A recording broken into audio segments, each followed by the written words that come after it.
Hello there again. This is my presentation number 2. I was talking about happiness. I would like to continue my presentation in the same line. Being an engineer and having taught a course thermodynamics for a number of years, I've come to ask the question, what is the best that can happen? I have thought about this question a number of times. What is the best we can have in the world?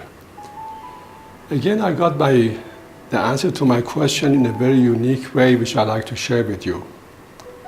That is a vision I had in Phoenix, Arizona, a number of years ago.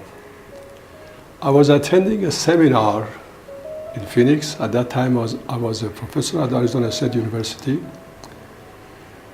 At the break time, which as you know, the seminars usually they have different sessions, 1.5 hours or so, then they have a break for 15-20 minutes, then continue another session.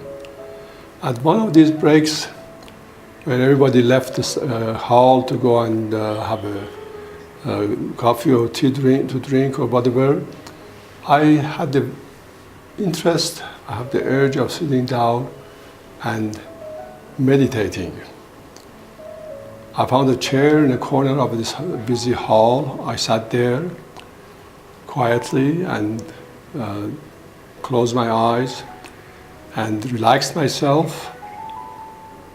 I saw the following. I saw that I was dead, I died, I was buried, and I was born again. But I was born to a very unique and interesting world. The interesting part of this world was that first there was no war in this world, there was no struggle, there was no conflict in this world.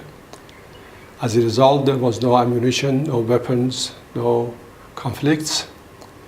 As a result, there was no army, there was no reason to have border guards, and there was no crime or offenses of any kind. Therefore, there was no need for courts or judges, policemen, and so forth.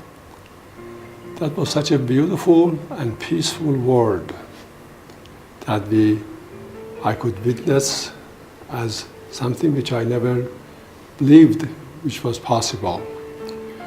Another unique thing about this world was that there was no need for money, and there was no boundaries between the countries. People were free to move from one place to other place, to live and work wherever they wanted. There was no need for money to be used to purchase anything. Everybody who had a profession was exercising his profession to the best of his ability. The stores were full of goods for people to go and pick them up.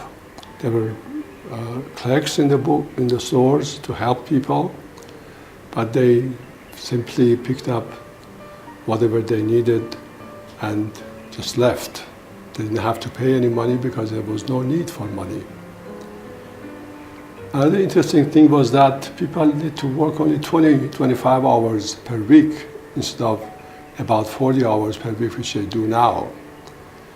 That was all the time needed because there was no overhead for policemen, for military, for judges, for prisons, and so forth in this world. And people lived peacefully and very happily. The rest of the time, more than 20-25 hours they worked, they spent in nature to give in love to each other, particularly to older people and younger people, and enjoy the nature, birds, trees, flowers, and so forth, and simply have a good time. I wondered about this world. I knew that I was not sleeping. I could hear all the noise in the background. This was like a dream, a vision which I know whether it was at all possible. But anyway, that was something which I saw it as the best which can be possible, which we can hope for. A world without any conflict, without any crime, without any wars between people, between nations, and so forth. Is it possible?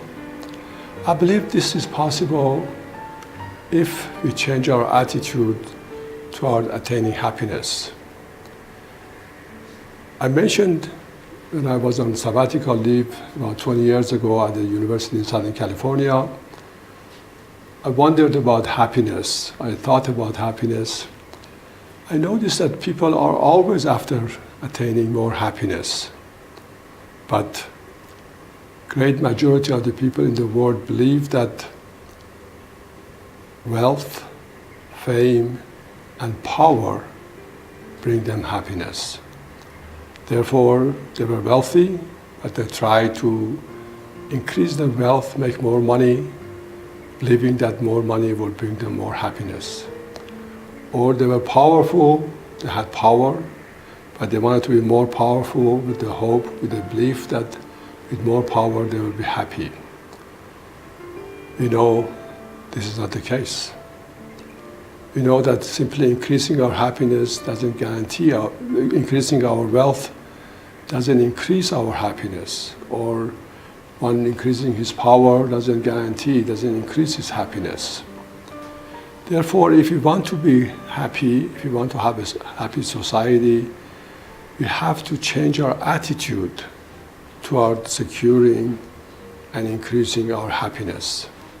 We have to do away with this attitude of wealth and fame and power for attaining happiness. I try to think of what are the elements for attaining happiness. I mentioned earlier in my first presentation of presenting an equation which I called happinometry equation. In that equation, I try to separate the factors.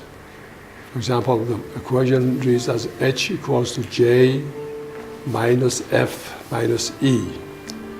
J constitutes all the elements which contribute directly to happiness.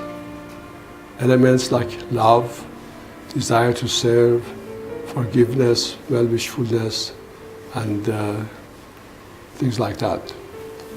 F are factors which detract our happiness because of illness, malnutrition, and sickness, and so forth. E, I call them emotional miseries. Factors like anger, arrogance, vengeance, and so forth. I try to identify these parameters, both constituting J and F and E, and arbitrarily assign numbers to them, so that in your happinometry table, you can sit down every night, evaluate, for example, today, and I gave an arbitrary range of numbers for love, for example, 0 to 70, and for other factors, accomplishment and forgiveness and well-wishfulness and so forth, points like 0 to 4, so that the sum of all these factors contributing to J was about 100. The same thing, I had considered 100 points for E and 200 points for F, because F for malnutrition and hunger and disease and pain, I thought that was very important. If somebody is feeling pain or is hungry or not feeling good, so happiness is not anything that he's concerned about, and he will not be happy. Anyway, I invite you to use the table, this happinometry table, in the book which you can download from the site. I call the book Love to be Happy, Secrets of Sustainable Joy. And evaluate your own happiness for a number of nights to see what are the factors. What are the factors which contribute to your happiness, and what are the factors which you are suffering from, which detract from your happiness. Then after you learn, for example, what are these factors are, you can work on yourself so that you can cultivate human values, for example, to eliminate or reduce factors like anger, arrogance, and so forth. So with the hope that filling up this table, happinometry table, for a number of nights, and cultivating human values in yourself, and more important is for you, because love and service are the most important factors for our attaining happiness, is that you find people who need your services most, so that try to render the most effective service to those who need it most, with total love for them and without any expectation for them. Unconditional love and unselfish service are the means for attaining happiness. So I would like to stop at this point. I will continue in next presentation. I hope that you are happy. I hope all people throughout the world are happy, and I hope all beings in the world are happier. Thank you, and see you again.